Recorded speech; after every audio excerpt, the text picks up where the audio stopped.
All right, here we go, folks. So, Comics Plus, what's going on, guys? This is Akasan. Just wrapped up episode 4 of Superman and Lois, so I'm gonna go ahead and take this time to give you my thoughts on episode 3 and 4.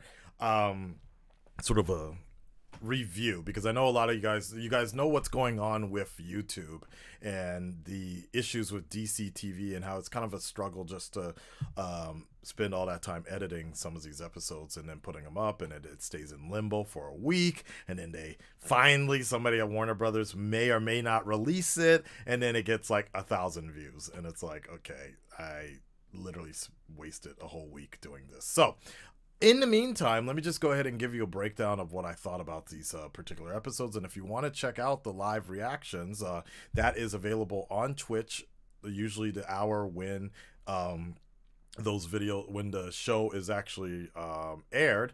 You can check it out that day, and if you ever want to catch the VODs, they are available on Patreon.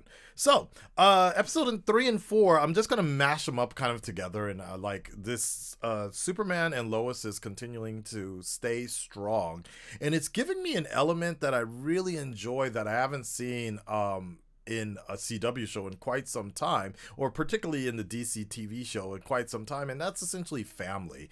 And family, the struggles of Clark's biggest, I think what I like about this the most is that and they elaborate this a lot very well in the first couple episodes, is Superman's biggest enemy is not these metas doing this thing.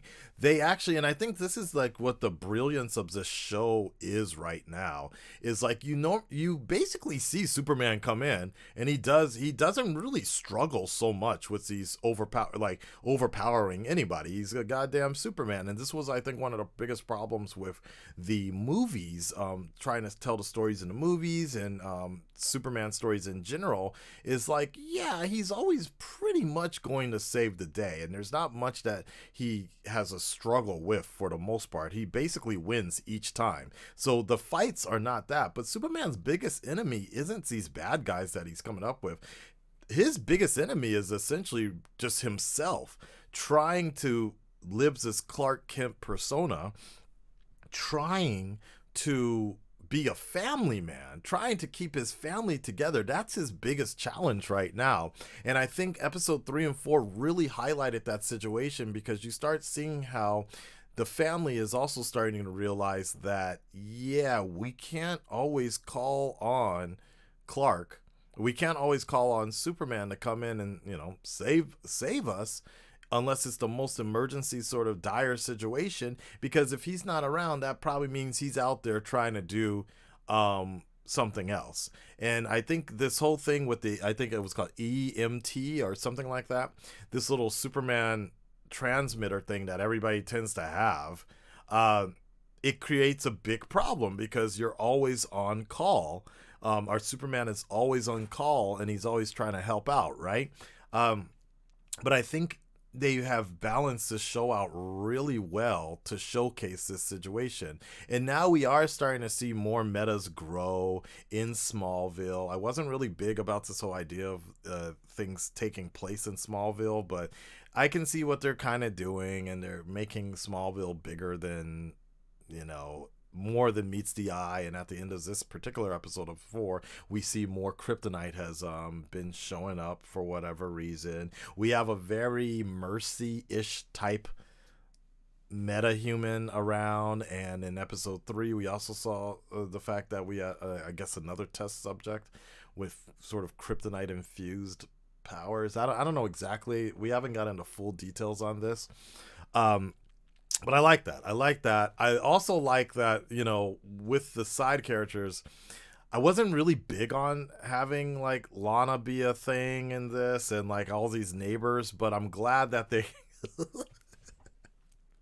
I'm kind of joking, but at the same time, I'm kind of glad that they were kind of doing a little bit of a indecent proposal type of lineup, and this kind of cuckold storyline that's going on right now. Don't get me wrong, this is the CW, so I know they're not going to go that far, But I was just kind of pleased that with my perverted mind, I was making a joke that that was going to happen, but it actually started to come into fruition with this main villain, Pierce Morgan or Dean Morgan or whoever this guy is, hitting on Lana and making all these suggestions. And I like that they actually brought that up because especially in this sort of town, this sort of state of like the Me Too era, it's like I'm glad that they actually showed that, these women aren't, particularly Lana, she's not stupid. She knows she's being hit on. She knows she's getting flirted on, and it's not right that that's happening to her. Like she's being, eyed as like a piece of meat or whatever. In this particular situation, and then showing that the husband didn't was so oblivious to it and didn't even care, so to speak, right? So I kind of like that they actually brought that kind of situation up, only because like yeah, that's a never mind, that's a private sort of matter. Anyway, moving on. Moving on. I like the pace and I like the way the show is going, and I like what's going on with Jonathan and Jordan. They're showcasing that more. The man with the speedster beat off hand or whatever. It'll be interesting to see if there more comes around from that. Like, I mean, he's not a speedster, but we just called him the Vibrator, or the crackhead or whatever. It'd be kind of cool if, I mean, it might be too early to call it, to showcase this, but it would be cool somewhere down the line that we get some kind of Young Justice, Legion of Superhero type, some sort of story with whatever happens with Jonathan and Jordan. Again, I'm telling you that somehow their powers only really work when they're within the same radius or whatever. But then, we get the Vibrator around, and then we get another. We're gonna get all these metas to team up. I don't honestly. I wouldn't want that on this show, but it'd be kind of cool that somewhere down the future. Who knows? Who knows? Right? Um, it's all good. It's all good. But yeah, I'm liking the show, guys, and I like the way it's going. So, you know, Red Dread Nation, stand up, speak up. Let me know what you guys think about all of this, what's going on. Oh, and I guess the other thing that I thought was really cool about these last two episodes is the arguments on all sides are really well thought out. Like, I don't necessarily directly hate anybody, or I don't directly completely disagree with anybody. So they do a really good job of showcasing what everybody is sort of thinking. And what I like about that is they also show how everybody kind of comes to some form of a compromise, particularly within General Lang. The way General Lang basically sees Superman as, that's your job. You literally are supposed to be doing your job of saving people, even though he's not getting paid, right? And that's the way he basically will see him first, Clark later. And in some ways, he would see himself. He sees part of himself in Superman, as if that he should ditch his family, so to speak. And he knows he shouldn't think like that, but I also think there's part of that. And I also like how the villains, he makes a really good point about how the villains and just Superman leaving Metropolis has essentially left this kind of void in Metropolis. And I completely agree with that. It's like, in some sense, him coming back to Smallville was very irresponsible to the people of Metropolis. Like, you didn't have anybody else that could hang out. Like, did you have no Guardian? Nobody could take over Metropolis. That's like Batman essentially leaving Gotham. It just doesn't work out that well sometimes.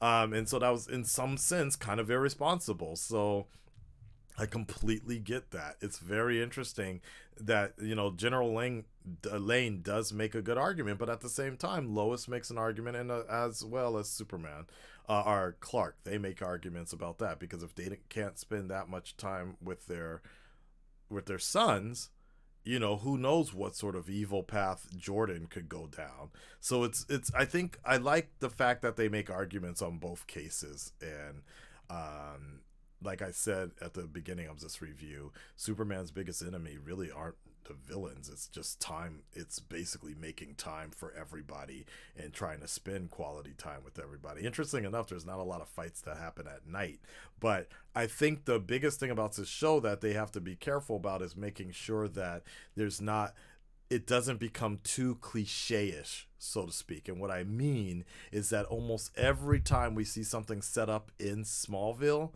like some sort of big drama, suddenly he's got to go. He's got it. Like I'm like, oh my god, really each time. Like so far they've done a really good job of it not being cliche-ish like that. And I like the fact that Lois, in this particular episode, Lois had this big argument with Clark about it. She shouldn't be mad, but at the same time she can't help but be mad. That's a real human emotion. My hope though is that it doesn't become too cliche-ish down the line with each episode. It's like, oh damn, I gotta just bounce, you know. That becomes kind of a very Spider-Man type of storyline where Peter's never around type of deal. So we'll see what's up. So Red Red Nation, stand up, speak up, let me know what you guys think about all of this, and we will talk on the next episode or two. Peace, y'all.